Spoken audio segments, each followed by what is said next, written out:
Kalau bahas tentang pertemanan, biasanya langsung keingat sama mereka yang selalu ada, ceria, kasih prioritas pertama.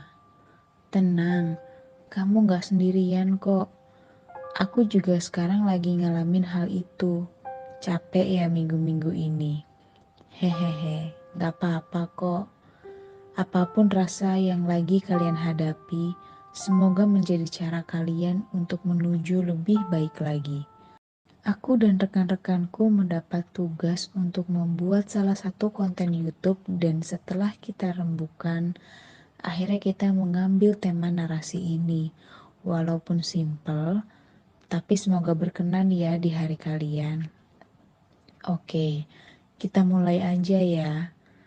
Sebagai makhluk sosial, kita tidak bisa hidup sendiri. Pasti selalu butuh bantuan orang lain. Selalu butuh uluran tangan dari siapapun, termasuk teman. Karena teman adalah salah satu titik penting dalam hidup. Bahkan mau sependiam apapun, mereka butuh teman. Karena mau sebanyak atau sedikitnya teman, ketika kita punya teman, jauh lebih tenang. Ya mungkin ketika aku berbicara ini, mungkin aku terdengar sedang baik-baik saja. Tapi nyatanya tidak begitu. Jujur, aku pas SMP sebenarnya takut melangkah untuk mendapatkan teman baru yang dimana kita harus menyesuaikan karakter mereka, sifat mereka, tingkah laku mereka, agar kita bisa nyambung dalam berbicara. Jujur berat juga ninggalin circle pertemanan di SD, kemudian pecah belah untuk mengejar citanya masing-masing. Aku sempat bertanya-tanya ke diriku sendiri, aku akan diterima atau tidak? Apakah aku bisa seasik mereka? Pasti ada pertanyaan seperti itu yang muncul di otak kita, yang bikin kita lelah jadi tambah lelah, yang kita udah tahu sebenarnya pikiran semacam itu perlu ditepis dengan cara istirahat sejenak. Bicara tentang circle pertemanan, mereka juga berhak memilih jalannya mereka masing-masing. Jadi kalau kalian amati sekarang, kok teman-teman aku makin berkurang ya? Kok teman-teman aku itu-itu aja ya? Tenang, semakin kita dewasa, circle pertemanan kita semakin sedikit. Ya mungkin yang dulunya kita punya teman-teman banyak, di mana saja kita bisa berkumpul, ketawa bareng, bercanda bareng, bahkan bisa nangis bareng. Namun nyatanya sekarang semua itu cuma bisa jadi kenangan. Ya mungkin circle pertemanan kita yang sekarang gak terlalu banyak. Ya secara gak langsung kita bisa menentukan, memilih, dan memilah siapa aja yang bisa masuk ke dalam hidup kita. Yang satu frekuensi, satu visi, satu tujuan. Mereka-mereka itu yang jadi teman perjalanan. Ya, ketika sekarang aku beranjak SMA, aku memiliki banyak teman. Tapi aku gak merasakan kalau mereka itu ada sebagai temanku. Yang kata orang masa SMA masa yang paling indah, buatku enggak sama sekali. Karena beberapa dari mereka hanya baik di depanku dan jahat di belakang. Ketika mereka butuh sekali bantuan, di situ selalu kubantu bagaimanapun sulitnya. Tapi tidak sebaliknya. Ketika diriku sedang membutuhkan bantuan mereka, mereka pura-pura tutup mata. Pura-pura tutup telinga yang seakan-akan mereka tidak melihat dan mendengarku. Gimana? Apakah kalian pernah mengalami yang juga? Hehe. Tapi ya mau gimana? Nggak ada pilihan lagi selain bertahan. Pengen banget buat keluar, tapi gimana? Pengen banget punya pegangan, tapi siapa? Rasanya waktu itu aku gak punya siapa-siapa selain diri aku sendiri. Pengen berontak, tapi di sisi lain aku juga butuh teman secara formalitas. Aku gak mau dianggap antisosial.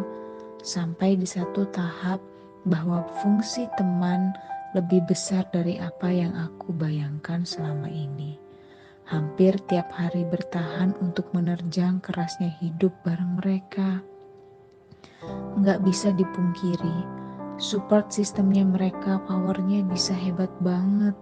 Mungkin kalau bisa diurutin secara prioritas, mereka telat di bawah kedua orang tua kita. Aku sangat bersyukur atas kehadiran mereka dan sadar bahwa hal-hal baik butuh waktu, perlu waktu. Tiap orang udah punya waktunya masing-masing dan tiap-tiap waktu ada orangnya masing-masing. Sampai di obrolan ini, mau sependiam apapun, seintrovert apapun, kita semua butuh teman cerita. Kita butuh feedback. Teman tuh jadi kayak ya proteksi utama selain keluarga untuk bisa ngingetin arah kita kemana kita harus berjalan. Tapi gak semua circle baik untuk kamu masukin. Kalau dari awal kamu gak srek temenan bareng mereka, ya udah bilang aja gak apa-apa. Obrolin baik-baik.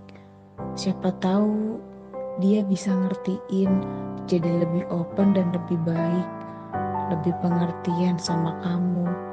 Tapi kamu jangan so eksklusif, yang tadi ngertiin, tapi kamu cuma diem-diem aja dan gak ada usaha apa-apa. Ingat, mereka cuma temenmu sendiri, bukan paranormal yang bisa nebak-nebak isi kepalamu. Keluar kalau gak nyaman. Jangan dipaksa hanya karena kamu takut untuk sendirian. Gak apa-apa, harus mengulangnya semua dari awal. Gak apa-apa jadi puter balik dan kerja 2 kali. Itu semua kan demi kebaikan kamu sendiri. Untuk itu, jangan takut untuk bicara meskipun kadang jujur itu pahit. Ya, mau gak mau harus kamu lakukan untuk kebaikan kita sendiri. Untuk aku yang sekarang, aku gak ambil pusing untuk masalah pertemanan. Gak ada wishlist tertentu untuk berteman dengan siapa aja. Jalanin aja.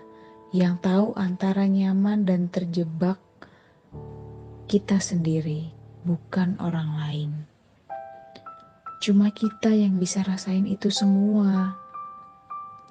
Ke kita kamu mau menerima aku apa adanya, tanpa menuntut satu apapun, ya aku bakal terima mereka dengan senang hati. Sesimpel itu, karena pertemanan itu sifatnya take and give. Udah ya, jangan sibuk khawatirkan omongan orang, cukup kontrol rumah sendiri, bangun kebahagiaan di sana, dan bersantailah. Sharing-sharing, makan malam bareng, walaupun di pinggir jalan, apapun itu hal-hal yang bisa mendekatkan circle pertemanan kalian, nikmatin. Mungkin cukup segitu narasi yang bisa aku bacakan. Semoga kalian termotivasi. See you. Oh iya, jangan lupa bahagia ya. Jalani apapun yang sedang kalian hadapi. Baik buruknya pribadi, kamu sendiri yang menjalani. Percayalah, selalu ada hadiah indah di setiap perjuangan hidup ini. Itu semua proses pendewasaan diri.